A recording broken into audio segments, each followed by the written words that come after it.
I'm sitting by the floor-to-ceiling window of my downtown apartment, the city lights shimmering across the glass like distant stars I can almost touch. The silk of my blouse brushes softly against my wrist as I hold my phone, staring at the screen. One message, one name, and just like that, my calm, curated world trembles for a moment. We need to talk about the garage. I think it's time you know.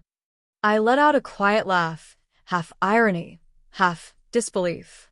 My cousin Jake, always reckless, always thinking the world revolved around him, messaging me after all these years.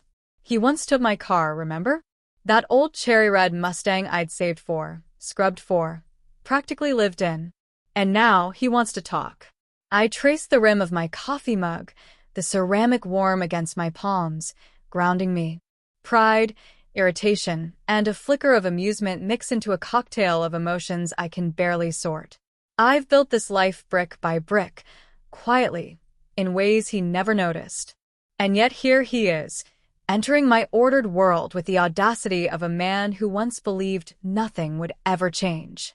I take a deep breath.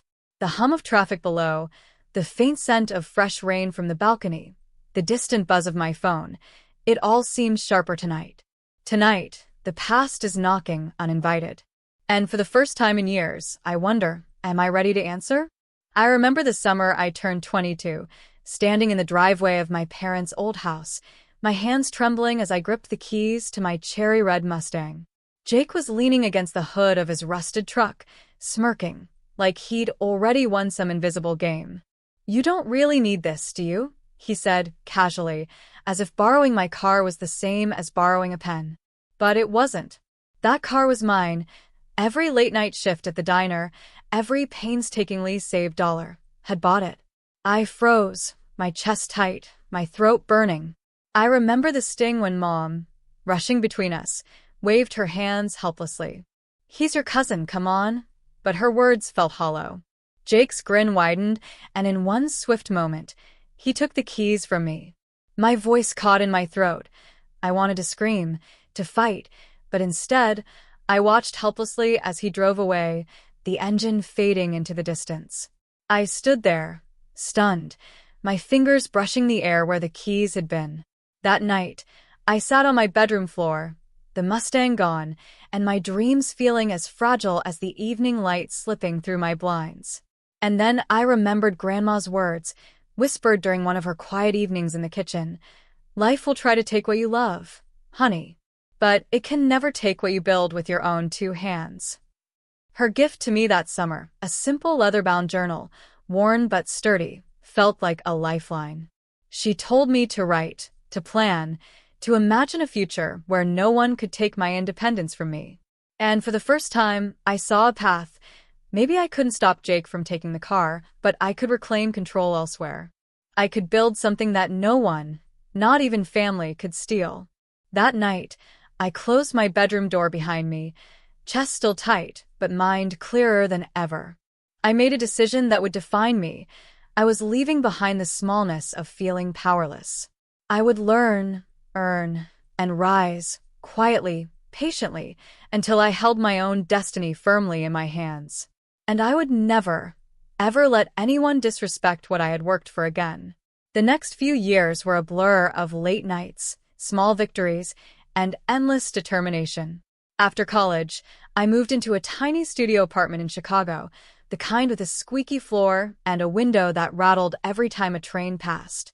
I started working at a modest marketing firm, scraping together every dollar I could, but I had a plan, and I kept it close to my chest. The leather-bound journal Grandma had given me became my secret map. Ideas, sketches, budgets, and the occasional angry note about Jake. Writing in it felt like planting seeds for a future garden that no one could trample. Then came Sarah, my mentor. A woman who had fought her way to the top in an industry dominated by men. She saw potential in me I didn't even know existed. She pushed me, challenged me, and sometimes scared me with her blunt honesty. "Stop thinking small," she'd say, eyes sharp behind her glasses. "You're capable of more than you allow yourself to be." I listened and I learned. Every night after work, I taught myself the ins and outs of entrepreneurship, finance, and business strategy, refusing to let my inexperience define me. The early wins were tiny but intoxicating. My first profitable freelance campaign, the first contract signed entirely under my name, the first moment I transferred money into a personal account that felt like mine, not borrowed, not gifted, entirely earned. I bought small things for myself: a sleek laptop, a proper desk, a coffee machine that didn't sputter. Nothing flashy, nothing to announce my progress to the world, but each purchase was a quiet declaration: I am building my life, my way. I kept my family in the dark. Every call from Mom or Jake was polite, casual, enough to maintain appearances, but I never let them see the truth. They assumed I was still struggling, still navigating a precarious start, still relying on the kindness of others. In reality, I was quietly laying the foundations of something that, one day, would be untouchable. By the time I turned 30, I owned multiple small businesses and had invested wisely in real estate, but my crown jewel remained a modest auto repair garage on the north side of the city. I had started it as a side project, leasing a small space, buying used equipment, and hiring people who believed in quality over shortcuts. Little did anyone know, it would eventually eclipse even my boldest ambitions. That garage became a symbol, not just of money or property, but of resilience, foresight, and the quiet satisfaction of reclaiming what had once been stolen from me. I often returned to Grandma's journal during the hardest nights, reading her words as if they were whispered across time. Build it, love. Build it so strong they can't take it from you. And when they doubt you, smile. I smiled a lot in those years, mostly to myself, in front of the reflection in the office window, imagining the moment when the people who once underestimated me would finally see. I had become a master of quiet power. Strong, capable, patient, and unstoppable. And somewhere deep inside, I knew the day was coming when Jake would have to face what he had once taken so lightly. It was a crisp Saturday morning when Jake finally showed up at the garage, a little too casually, like he hadn't been gone from my life for years and like he hadn't once stolen what was mine. I was in the middle of inspecting a newly installed lift when the bell above the door jingled. I looked up to see him, leaning back on his car, sunglasses hiding his expression, hair wind-tossed, the same careless smirk I remembered. "Hey, I thought I'd drop by," he said, voice casual, but there was a flicker of something else. Nervousness, maybe even curiosity. I smiled faintly, wiping grease from my hands, feeling the subtle hum of power I'd earned buzzing through me. The garage itself had been transformed since my first hesitant steps as a business owner. Polished concrete floors reflected the morning light streaming through large windows, and every tool, every car, every corner spoke of precision, care, and dedication. An antique Mustang, a nod to the car he had once taken, gleamed under a hanging light. Expensive framed photographs of team achievements, awards for innovation, and letters of appreciation from clients lined the walls. Personal touches, a vintage coffee machine, a small shelf of plants, softened the edges of professionalism, reminding me that this was my world. Jake walked slowly through the garage, his eyes flicking from the cars to the neatly labeled toolboxes, from the modern lift systems to the immaculate office at the back. "Wow, this place," his voice trailed off, disbelief mingling with awe. I leaned against the edge of the office doorway, arms crossed, my smile calm but unyielding. "It's mine," I said simply. Not a boast, not a challenge, just the truth. His eyebrows shot up. I mean, how?" He stumbled over words, gaze darting to the ledgers on my desk, the contracts neatly stacked, the framed awards showing my name. I let the silence stretch, letting him absorb the scope of my success before I spoke again. "Do you remember my Mustang?" I asked softly, but there was steel beneath the softness. "The one you took? That car was the beginning of all this. You made me feel powerless once, but you didn't know I'd take that feeling, fold it into determination, and build something stronger than you could imagine." Jake swallowed hard, his casual bravado fading like smoke in the wind. You own this?" I stepped into the office, tapping the keys on my laptop, showing him the accounts, the investments, the legal papers confirming ownership. Every inch, every bolt, Every car, every dollar. It's mine. And yes, Jake, I own the garage too. For a moment, he didn't speak. Then, as if the realization was physically painful, his shoulders slumped. Shame, disbelief, a flicker of guilt, it all danced across his face. He had never imagined the quiet, diligent girl he had dismissed would become a force he couldn't even comprehend. I walked past him, my heels clicking softly on the polished floor, and gestured toward the gleaming Mustang. It's funny, isn't it?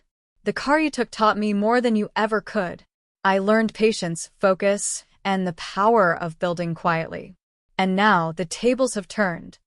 Jake's jaw tightened, his eyes reflecting a mix of admiration and regret.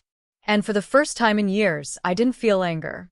I felt triumph, yes, but measured, deliberate, and entirely mine. I had not only survived his betrayal, I had thrived because of it. And he could finally see it. Jake stood there, shifting from foot to foot, trying to process the reality of the woman before him. The same cousin who once thought he could walk into my life and take whatever he wanted. I let him squirm a little. He had earned that. Then I spoke, calm but unmistakably firm. Here's the deal, I said, letting my gaze sweep over him.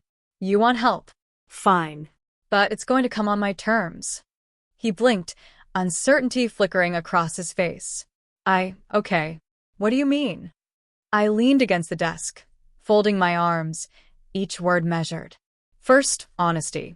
You have to acknowledge what you did. The car, the lies, the underestimation of everyone around you. No excuses, no, it was just a joke, nonsense.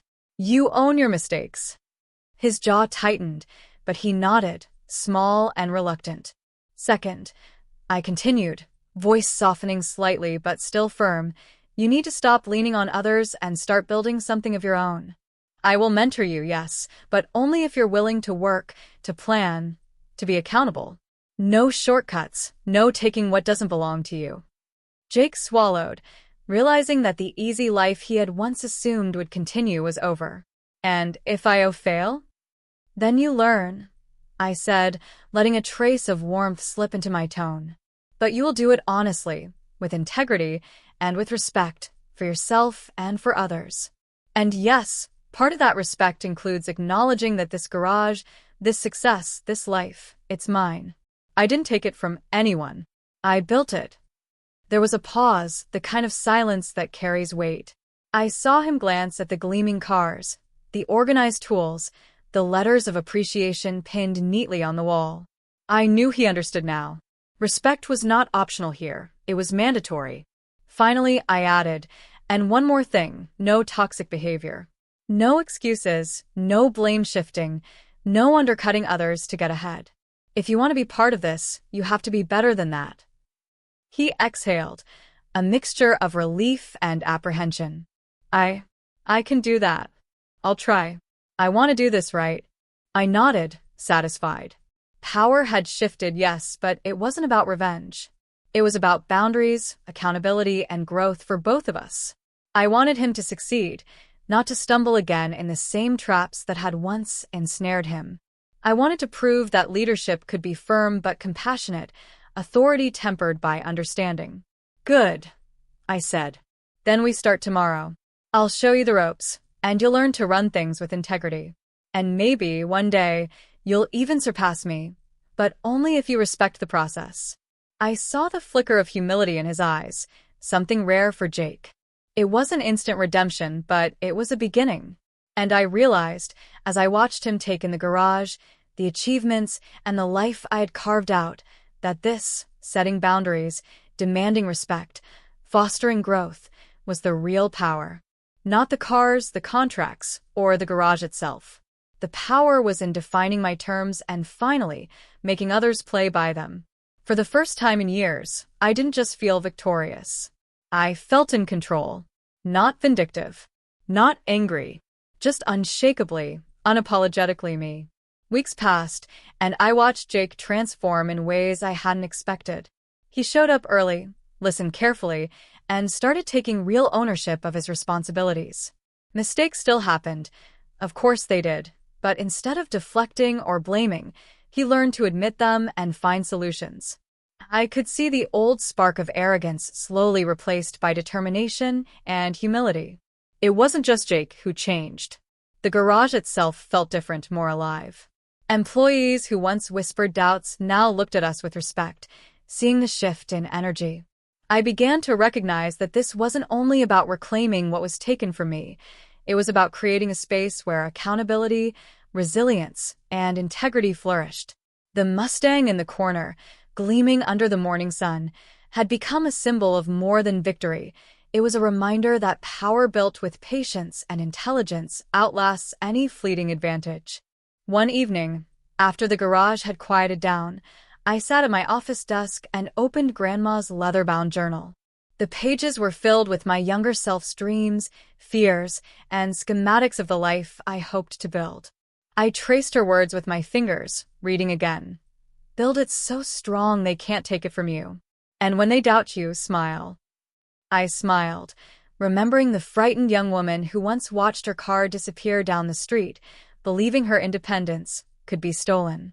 Now I leaned back in my chair, taking in the hum of the garage, the soft laughter of my team in the distance, and the faint aroma of coffee drifting from the break room. I thought of the journey, the pain, the long nights, the sacrifices, and the quiet victories no one had witnessed. I thought of how far I had come, how my hands, once trembling, now held steady, and how my heart, once hesitant, now thrummed with confidence. Jake walked past my office, pausing to nod respectfully, and I realized that the moment of real triumph wasn't about owning the garage, the cars, or even the wealth. It was about becoming the woman who could take betrayal, transform it into power, and still maintain grace and empathy along the way. I closed the journal and placed it carefully on the shelf, letting the past rest where it belonged. Then I looked out the window, at the city lights reflecting on the pavement, and whispered to myself, almost as if Grandma were there, watching. I build my life. I own my story. And no one, not even those who tried to take from me, can ever change that. It was a quiet declaration of independence, a final affirmation that the girl who had once felt powerless was gone. In her place stood a woman unshakable, unstoppable, and unapologetically in control.